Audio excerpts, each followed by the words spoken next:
everyone. I'm Carrie Padrick for WLX TV's Eye on St. Lucie, where we discuss school policies, operations, and instructional practices.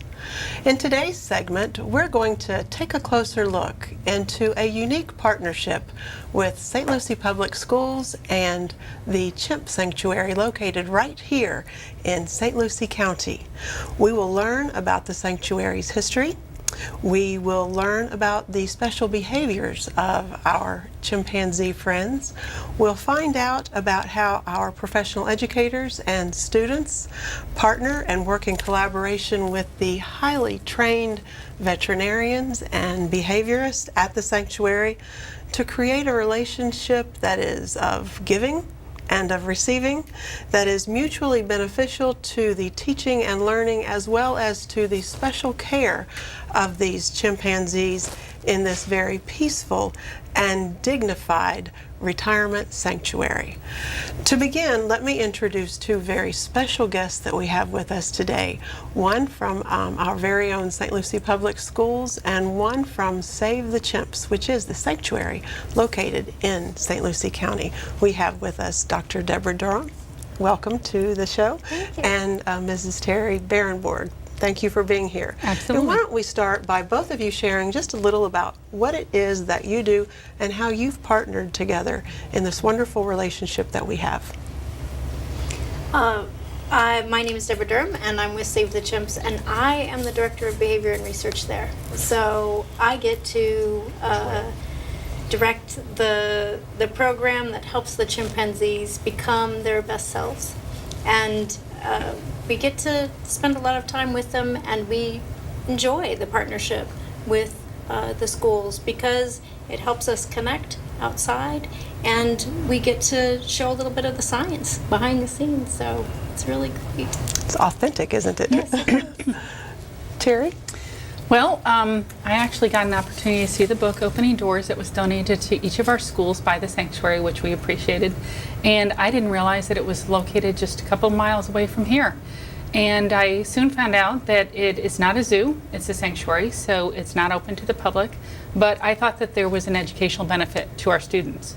So was able to have some meetings with the folks out of Save the Chimps, and we established a partnership that I think is mutually beneficial, because we're educating our students about the plight of the chimpanzees and why we have a sanctuary or retirement home, per se, just a few miles from us. And something that you said I think is very important, because in order to fully appreciate what we have here and what our students are learning, we do need to understand the history of how Save the Chimps came to St. Lucie County. So we're going to take just a few minutes and observe a video that does a superb job of summarizing the history of Save the Chimps and how it came to our area. Hello, I'm Angelica Houston, Advisory Council member and supporter of a great organization called Save the Chimps. There's a long history of exploiting chimpanzees in the United States, either as unwilling medical research subjects, entertainers, or inappropriate household pets. Save the Chimps, the largest chimpanzee sanctuary in the world, provides compassionate and comprehensive care within enriched environments to nearly 300 chimpanzees rescued from such exploitation. Save the Chimps was founded by a woman of unparalleled compassion and determination, the late Dr. Carol Noon.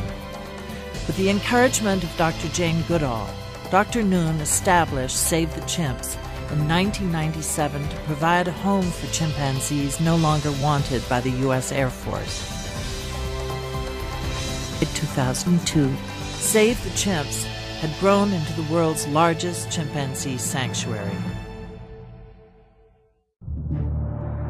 In the late 1950s, the U.S. Air Force established a colony of wild-caught chimpanzees at Holloman Air Force Base in New Mexico.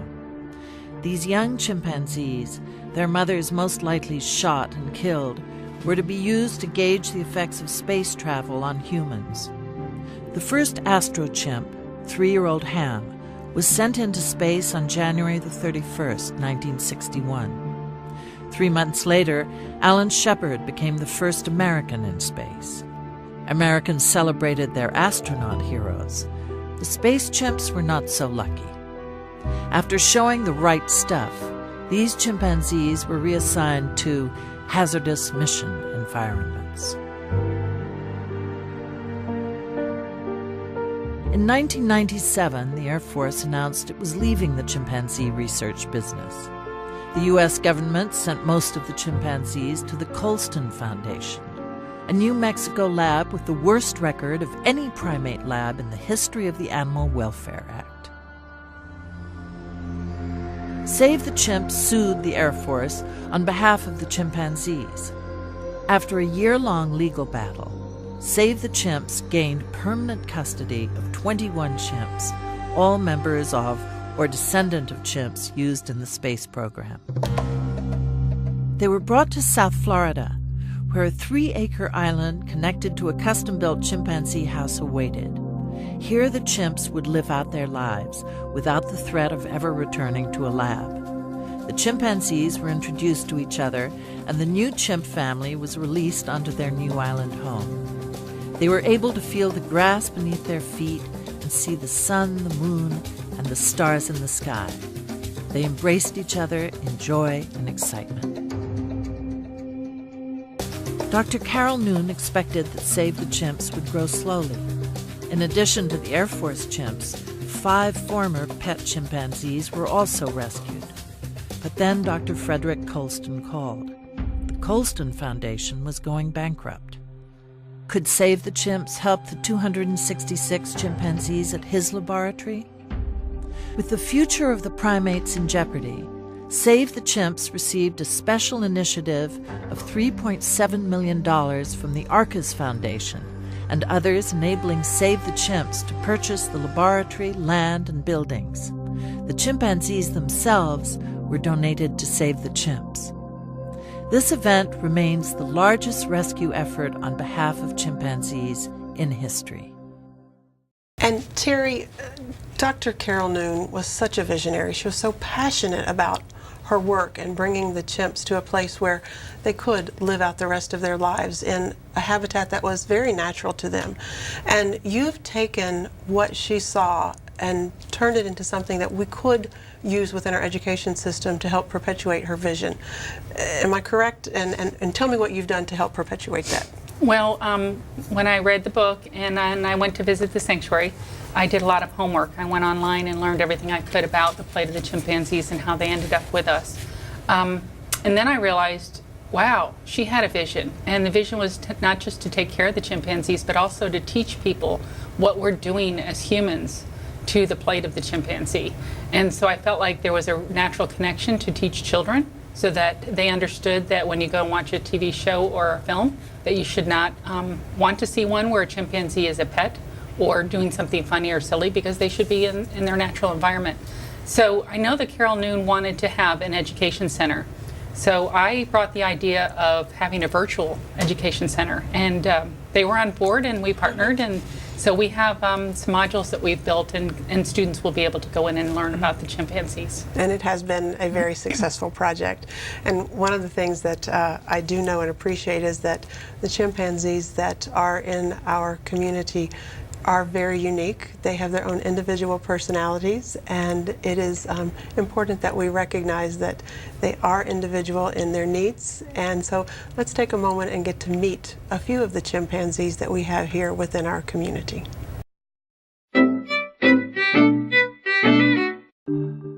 This is Melody. She was born in July of 2012 at Save the Chimp Sanctuary and adopted by 2 chimps named Ron and April. Do you know that chimps are so much like us? They like to eat foods like us, rest like us. She even likes to enjoy an apple now and then. Melody does lots of things like you and I. Here she is, drinking from her water bottle some red juice. Oops, wrong end, Melody. She likes to play with her friends and family. Here they are snuggling up. Do you like spending time together with your friends and family? Well, so does Melody. And so Melody can spend more time with her friends and family and have all the things that she needs. St. Lucie County's early childhood community has adopted Melody so that we can learn and grow with her. Look at Melody getting tickled. Even chimps like to get tickled and play. Do you like to be tickled?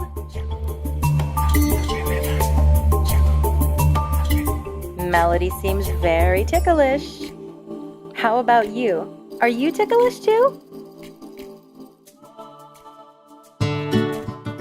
Melody has lots of time to play. Chimps love to give hugs and get hugs just like we do. Do you like hugs?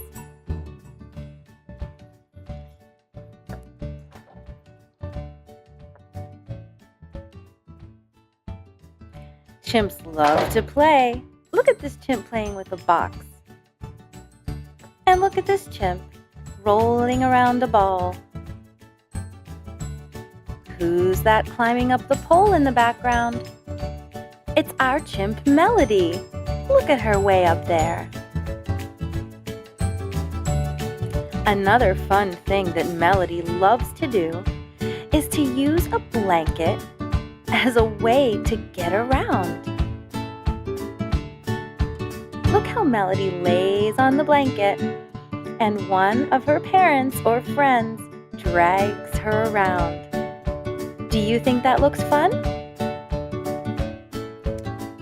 Remember, chimps are so much like us, from holding hands to giving hugs. Make sure you remember all of the chimps, and especially our friend Melody. So, Deborah, the video shows the chimps in a very safe and caring environment, and we were able to observe them grooming one another, behaving in a way that's very natural. As a behaviorist, what do you expect to see from the chimpanzees in a natural habitat, and what do you expect to see as you are working with the chimpanzees in the sanctuary? Right. So the sanctuary is set up for the chimpanzees with who they are in mind. So they have those amazing islands where they can climb and run or rest in the shade, whatever they would like to do, and play. And there is a mesh, right? Or there's a fence between the people and the chimps. There's people space and there's chimp space because we want to keep everyone safe. But they have that natural environment so that they can engage in their natural behaviors. We see them playing, which is really great. It feels good. Number one, it feels good, and I think it's part of expressing the joy that they have of being chimpanzees and being safe. Now that they're at sanctuary, but play is a lot of other things. It also gives them a chance to practice behaviors, because one of the key things that we think about is what are the needs of a chimpanzee and what are his or her capabilities. And so when we see them playing or engaged in some of these behaviors, they're actually trying to get better and better at what they do. If they had come from another environment where maybe they didn't have so much room, they have to get used to some of those things. So And some of them did come from, unfortunately, environments in which they had no room. They perhaps were in a lab setting, or they were part of a small zoo or sideshow, or maybe they were pets in a home. And they did not have the ability to be brought up as would a chimpanzee in a natural environment in which they had the experiences. So is it safe to say that there are occasions in which you have to teach or reteach some of the chimpanzees that come to your sanctuary how to engage in those behaviors so that they are part of the chimpanzee community? it absolutely is the case, especially those individuals who come from a setting where they were used in entertainment or where they were as a pet, because often those are the individuals who were all by themselves. And so they didn't see other chimpanzees to learn chimpanzee behaviors. So just like human beings, a lot of what we do to learn is by watching and imitating, modeling behaviors. and maybe getting even some feedback from others about how we're doing. So we do. There is an opportunity to learn, and it's not that it's so much direct instruction, but that we provide opportunities for those natural behaviors with things like enrichments that give them the opportunity to try chimpanzee behaviors or get better at them. And one of my favorite examples is the termite mounds that we have on our islands. Termite fishing is an iconic chimpanzee behavior, first described by Dr. Jane Goodall many decades ago. And the tool use that's involved in termite fishing is pretty special. So some chimpanzees are great at it. They pick it up right away. And others really do some trial and error learning and maybe don't get it. And you mentioned the termite mounds and the tool use. Chimpanzees are very inquisitive. They are very, very intelligent. Indeed. And you know, I've had the opportunity to be there. I've participated in some of the fundraising events that have taken place out there. It is certainly not a place for visitors to go as spectators. That is not the purpose of a sanctuary. It is for educational purposes that I have been able to go there. But you know, I'm amazed at the way they continue to try, and you can see the wheels turning. And I think we had a conversation earlier with the termite mounds. What do you see when you are observing some of the chimpanzees and they have that stick-to-itiveness to try again and find a better way to, for lack of a better term, to build a better mousetrap until they get it right? Have you observed that with some of the chimps? Absolutely. So that trial and error learning is the part of the way they think. It's absolutely the same in the wild, where you approach a new situation and you start by exploring or gathering some information about what you're doing, using your senses to figure things out. And sometimes they get frustrated. They don't always have the stick-to-itiveness. Sometimes they'll give up, or sometimes they'll get a little bit frustrated, just like we do when we're trying to learn something new and we're not very good at it. But I've also watched them very patiently watch and figure something out. Just the other day, it was last Friday, we used an enrichment that is a trough. So it had delicious juice in it, diluted juice, and you had to reach through and get it. And somebody started using paper as a sponge to absorb because they didn't have straws. And after one used the paper as a sponge, here comes another, and here comes another. So they can teach each other too. It's not just up to the caregivers or the veterinary staff or the behavioral staff to shape this process.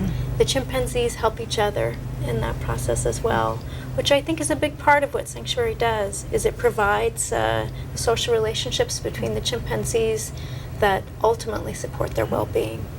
I think this is just a wonderful transition to the teaching and learning aspect and how we bridge this wonderful opportunity right in our own back door to help our students learn about the chimpanzees, to take this into the standards of education and create a great learning opportunity. Terry, our students have actually been part of creating some of those enrichment opportunities for chimpanzees with the chimpinatas and some other things. Can you speak to that? Absolutely. So our pre-Ks in all of our schools decided to adopt Melody, and when they decided to adopt Melody, as part of what we wanted to do as far as learning about her, we also wanted to give towards the sanctuary and teach children that they can give directly.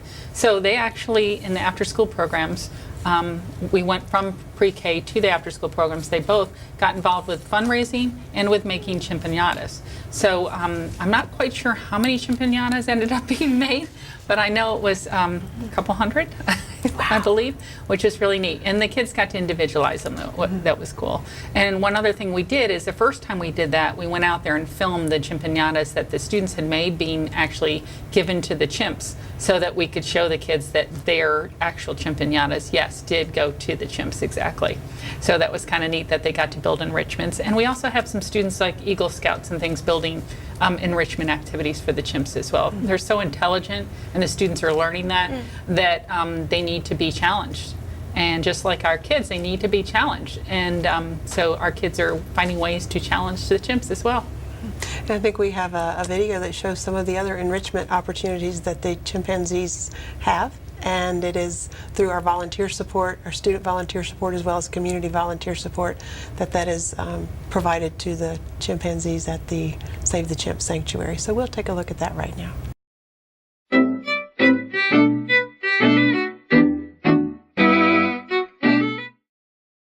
You know that chimps are very similar to humans in that they like to explore and learn new things? Chimps in the wild spend time foraging. So at Save the Chimps, the caretakers put out enrichments to keep the chimps from being bored. One enrichment is a chimpanzee, papier-mâché balloons filled with paper, candy, seeds, and nuts. Chimps that aren't challenged with new things to explore become bored and act out. Chimps also love wooden boards filled with raisins and use sticks to get them out. Well, these are some of the enrichments we do at Save the Chimps. We talked a little bit earlier about what an enrichment is, and these are typically placed out on the island for the chimps to search for and to forage and to find the treats that are inside each one of these items. Starting out with a tennis ball, these are donated tennis balls that we have drilled a hole in, and we put sunflower seeds in. And then we'll put a piece of masking tape over it, and we'll put these out on the island.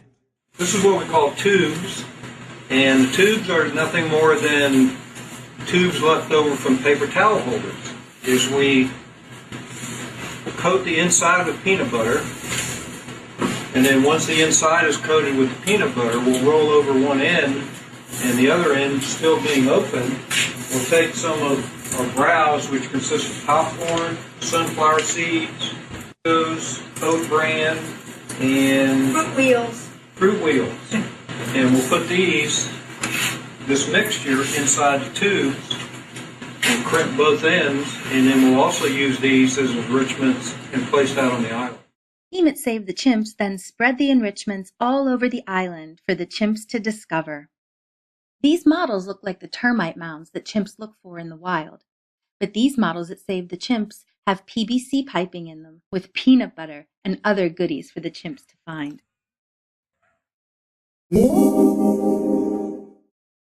All right, so it's amazing what the chimpanzees can do, from tennis balls to paper towel rolls. Things that we think are non-essentials really become essentials to teaching and learning for our chimp friends, and there's so much that we can do to support those efforts.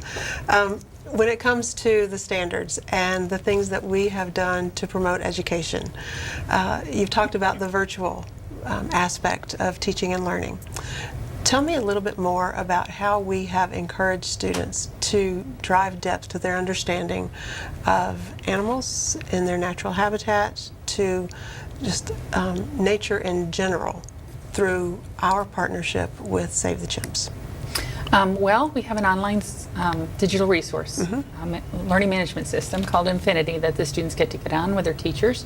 And looking at the standards and looking at what all we can learn from the chimpanzees, I was able to connect for pre-K, 4th grade, and we're building one for 8th grade, and our vet programs that we have information according to the standards. So we used, for example, the chimps as the learning tool, and then we were able to gather articles and films and everything to put together a learning tool. Yes, they're learning about the chimps, but they're also hitting the standards that they need to hit for English, language arts, reading, math. We pretty much tried to get all the standards in there. And there's an awful lot that we can read about animals and chimpanzees in particular. I know that some of our history with regard to chimpanzees and perhaps some of the tests with NASA in the past, I believe that's part of our structure within Infinity as well. Is that correct? It is. It is. One of, I think, doing my research, one of the things that hit me the most was when I saw the video about NASA and the Air Force chimps, actually, and the testing that they went through so that our astronauts were safe going up into space. And they were certainly pioneers, those astro chimps. And the first astro chimp was Ham. And I found an article that was appropriate for fourth graders to read about Ham, the astro chimp, and I found one about Alan Shepard, the astronaut, and devised a activity where the students read both articles and then compare and contrast the two, and then actually also look at law and what was the law and what was acceptable. And when we get into the older grades, we really talk about the laws about how we handle chimpanzees and how they're exotic animals and what's appropriate, what's not. And there's a great debate that's going on about, I think, in the chimpanzee, caregivers world about we need to change some of those laws. And in America, we still are allowed to have pets, right, for chimpanzees. These are changing. I hope. This is changing rapidly, which I think is good news for chimpanzees. Okay. Yeah, and I think us teaching students about really the history behind it, and also what the chimpanzee's life was before they were taken, and then they're put into a home as a pet. I don't think anyone stops to think about where that chimpanzee was before they became in the home as a pet. So I think that's great to hear that the laws are changing and we're educating kids. Well, Terry, too, when we become more aware of behaviors of chimpanzees and other animals in general, then we are aware of what perhaps environments or settings that we put animals into, unknowing, perhaps from our previous background experiences. For example, when we look at a chimpanzee and what we think is a smile on the chimpanzee's face, if we dive a little deeper into behaviors, we understand that perhaps that's not a true smile in the sense of what a human would think of as a smile. And so that sheds new light. For example, I think the chimpanzee that you're referring to, Ham, there was a smile on his face on the cover of a magazine. Tell me what that smile actually meant to Ham. So when we think about a smile, a really big smile, teeth showing, everything, it doesn't mean the same thing. It doesn't mean I'm really happy to see you today. Teeth exposed, the corners of the mouth pulled back. In chimpanzees, it's actually a fear grimace.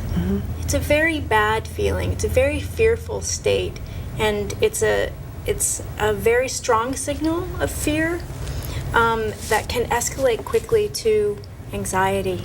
A smile for a chimpanzee is very different, and I can't do it because I don't have a great chimpanzee lip. But when you're happy, your teeth aren't showing. Your bottom lip is loose, and you have a very different way of expressing happiness. So, well, and I think that really is a great way to end the show, because that really sums it up. There's a great nugget of learning that perhaps most of us did not know, and we can learn so much more by being aware and reading and learning and going to your website, which we had up on the screen earlier.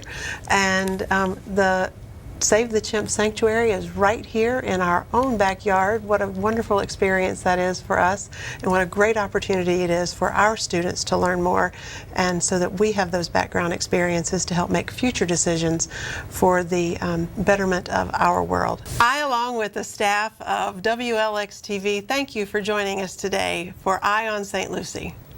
As always, we invite you to take a closer look at St. Lucie Public Schools. We know you're going to like what you see.